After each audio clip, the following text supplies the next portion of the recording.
Now we have a skit by Munna of first semester. इनका script कुर्सी पे है। आप कुर्सी की मार देख रहे हैं तो समझे उनको कुर्सी पे मार है। एक्चुअली कुर्सी वो ये सुरसी की बहन है। कालांतर में सुरसी की बहन कुर्सी कहलाई, जिसमें आदमी मच्छर की तरह घुसता है और हाथी की तरह फूल के फंस जाता है। तो आप कुर्सी के लिए देखिए लड़ाई किस तरह होती है।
साइलेंट मोड में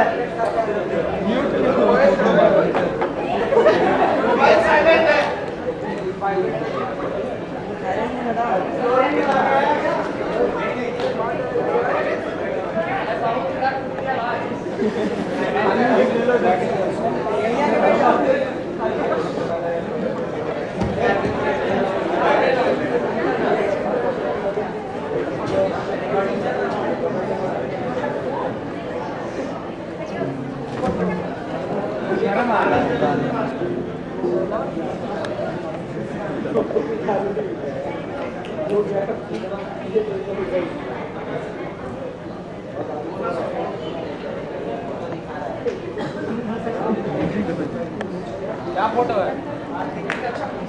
इसका फोटो है।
यार